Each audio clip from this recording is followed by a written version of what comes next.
Resistência à insulina, popularmente conhecida como pré-diabetes, é uma alteração do metabolismo que acontece antes do diabetes tipo 2 e muitas vezes passa despercebida, mas será que ela realmente não apresenta sinais? Quais sintomas podem surgir? Quais fatores aumentam o risco? E o que está acontecendo no corpo durante esse processo? Nesse vídeo vou explicar tudo de uma forma simples e mostrar como a fitoterapia pode auxiliar no cuidado e no controle da resistência à insulina. Eu sou Lidiane Barbosa, biomédica e especialista em fitoterapia clínica. E hoje vamos entender como um fitoterápico Ginema silvestre pode auxiliar no manejo do pré-diabetes. Vale ressaltar que existem ervas mais potentes para o manejo da glicemia alta, porém o foco aqui é pré-diabetes. E para que tudo isso faça sentido, vamos primeiro entender como o corpo processa a glicose e como a insulina atua nesse mecanismo. Para entender por que a resistência à insulina acontece, primeiro precisamos compreender como o corpo lida com a glicose e qual é o papel da insulina nesse processo. Quando ingerimos um carboidrato, ele passa por um processo de digestão onde enzimas quebram essa molécula em açúcares menores, principalmente a glicose. Essa glicose é absorvida pelo intestino, entra na corrente sanguínea e serve como fonte de energia para o corpo. E quando a glicose sobe no sangue, parte dela entra na célula beta do pâncreas,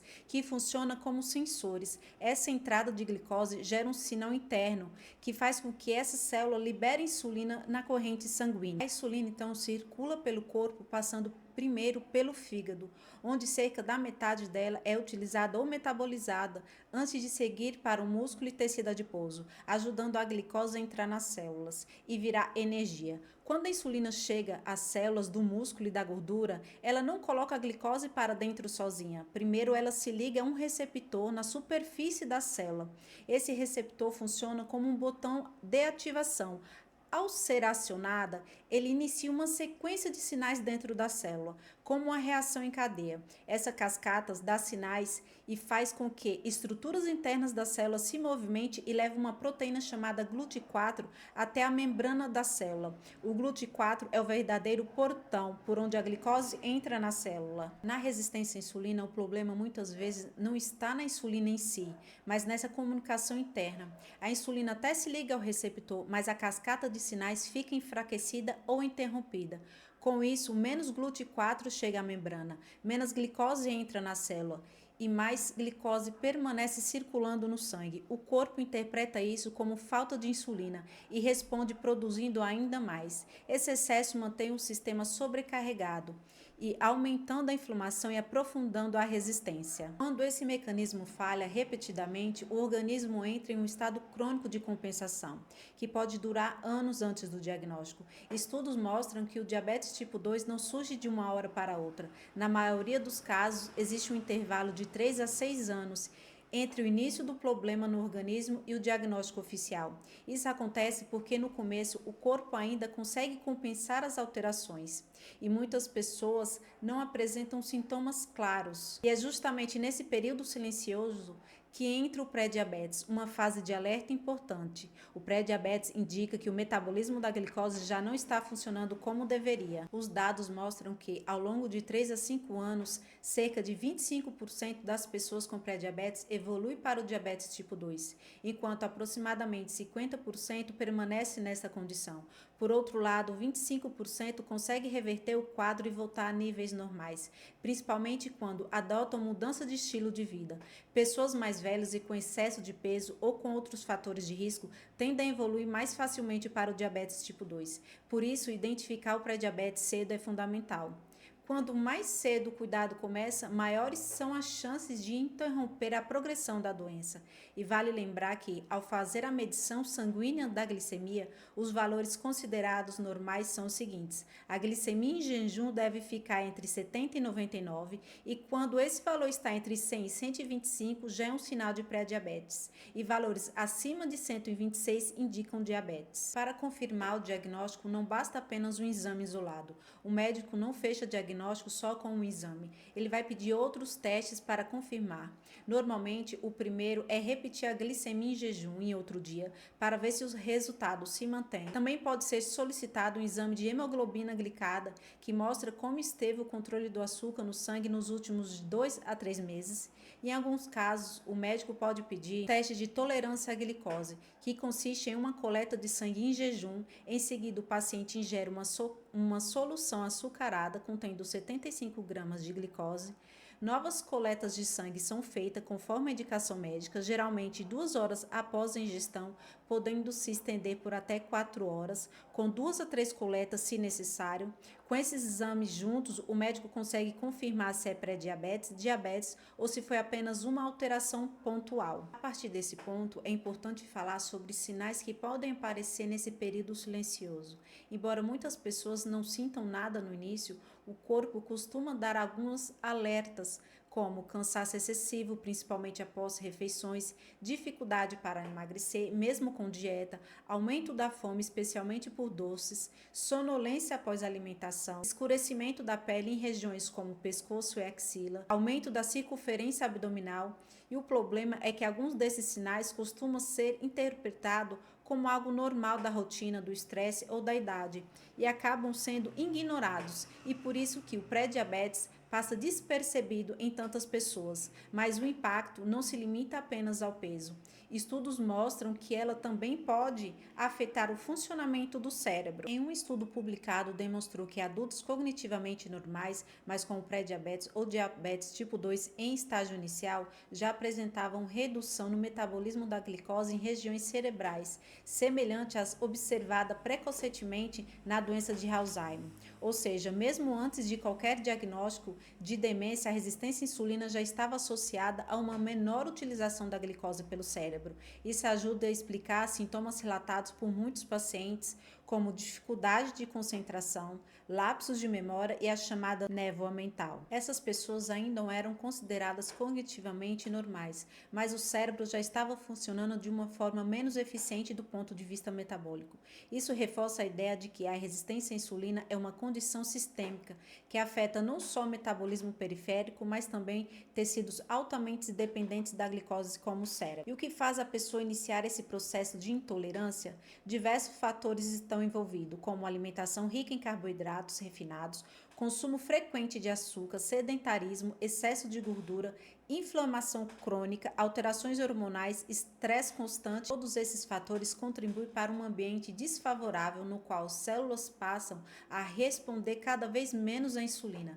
Por isso, o pilar do tratamento é a prevenção da resistência à insulina. Sempre será o estilo de vida, uma alimentação equilibrada, com controle da carga glicêmica, rico em fibra, proteínas de qualidade e gorduras adequadas, associada à prática regular de atividade física, e é fundamental para restaurar a sensibilidade à insulina. O exercício físico, especialmente o treinamento de força e atividades aeróbicas, aumenta a captação da glicose pelas células de forma independente da insulina, melhora a inflamação e reduz a gordura visceral, atacando diretamente a raiz do problema.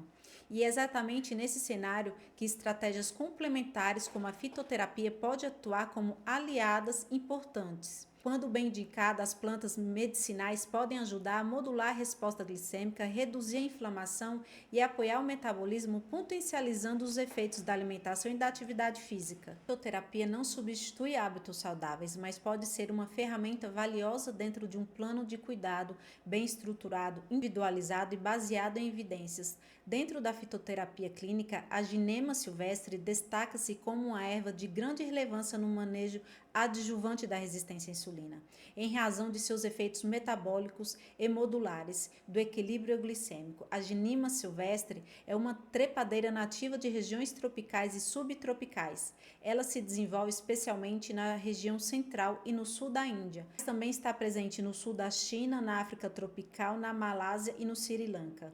Adaptada ao clima quente e úmido, essa planta se espalhou por diversas áreas da Ásia e da África, tornando-se uma das ervas tradicionais da medicina ayurvédica. verde, em estudos randomizados que ajudam a entender como essa planta atua na prática clínica.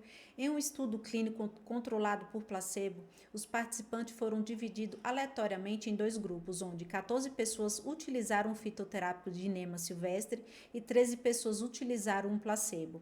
Ao todo, 27 participantes foram analisados e todos tinham intolerância à glicose. No início do estudo, todos realizaram um teste conhecido no Brasil como curva glicêmica e o resultado foi de aproximadamente 164.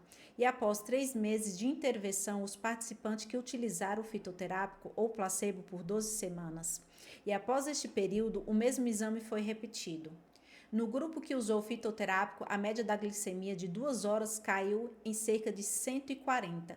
Isso mostra que o organismo passou a responder melhor à glicose ingerida, indicando melhora da tolerância à glicose e na sensibilidade à insulina. Afinal, qual seria o possível mecanismo de ação dessa erva medicinal no organismo? Ao longo dos anos, a Ginema silvestre tem sido investigada para diversas condições de saúde. Estudos já analisaram seu potencial em processo inflamatório, alterações articulares, retenção de líquido, distúrbio do colesterol, problemas cardiovasculares, dificuldade respiratória como asma, alteração digestiva como constipação e indigestão. Também já há pesquisas avaliando se possível papel no suporte e metabolismo ósseo em quadros relacionados à anemia. Esses dados mostram que se trata de uma planta com múltiplas propriedades farmacológicas e amplo interesse científico. Essa atividade hipoglicemiante acontece por causa dos fitoquímicos presentes na planta, principalmente a gurmaria e os ácidos ginêmicos.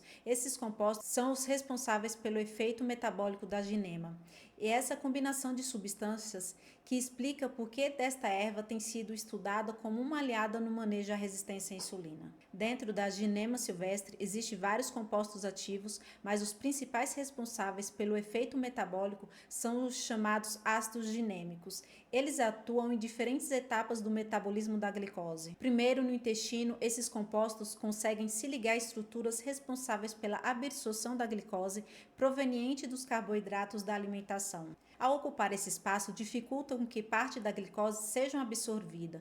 Com isso, menos glicose passa para a corrente sanguínea, ajudando a reduzir os picos glicêmicos após as refeições. Além dessa ação intestinal, os ácidos ginêmicos também parecem atuar no pâncreas. Estudos sugerem que podem estimular a liberação de insulina e contribuir para uma melhor função das células responsáveis por sua produção. Existe ainda a hipótese de que esses compostos favoreçam a proteção e a recuperação funcional das células pancreáticas, especialmente em fases iniciais da alteração metabólica, como no pré-diabetes. De forma resumida, ela atua reduzindo a entrada da glicose na corrente sanguínea, estimulando a resposta insulínica e ajudando o organismo a lidar melhor com a glicose ingerida. Essa combinação de ações explica seu potencial como estratégia complementar no manejo à resistência à insulina. A parte utilizada dessa planta são as folhas, e apesar de ser um fitoterápico bastante estudado, doses elevadas podem causar alguns efeitos colaterais, como fraqueza, tremor. Outro ponto importante envolve interações com medicamentos. Um estudo in vitro mostrou que os compostos do ginema podem interferir em enzimas do fígado, responsável por metabolizar diversos fármacos, conhecido como enzima do citocromo P450. Na prática, isso pode alterar o efeito de alguns medicamentos. Por exemplo, varfarina, onde pode aumentar o risco de sangramento, losartana, onde pode reduzir o efeito do controle da pressão arterial, clonazepam pode ter um efeito aumentado, intensificando a sedação. Por isso, se você utiliza esses medicamentos ou outros, muitas vezes é mais seguro optar por um outro fitoterápico. Dependendo do caso, a prescrição da planta medicinal precisa ser individualizada, considerando o histórico clínico, medicamentos em usos e o objetivo terapêutico. Se você quiser uma orientação personalizada, eu deixei um link aqui na descrição do vídeo para que eu possa analisar o seu caso e montar uma estratégia totalmente ajustada para você. E um alerta importante: gestantes e lactantes não devem utilizar esse fitoterápico, pois ainda não existem estudos suficientes que garantam a segurança nessas fases. E lembre-se que nem tudo que é natural é automaticamente seguro. Como já dizia o pai da toxicologia, Paracelso, a diferença entre o veneno e o remédio está na dose. E isso também vale para a ginema silvestre. Agora, se você ficou com dúvidas ou quer que eu fale sobre algum fitoterápico específico ou qual erva trata tal condição, deixa aqui nos comentários que em breve farei um vídeo respondendo vocês. Até o próximo vídeo com ciência e o cuidado que vem da natureza.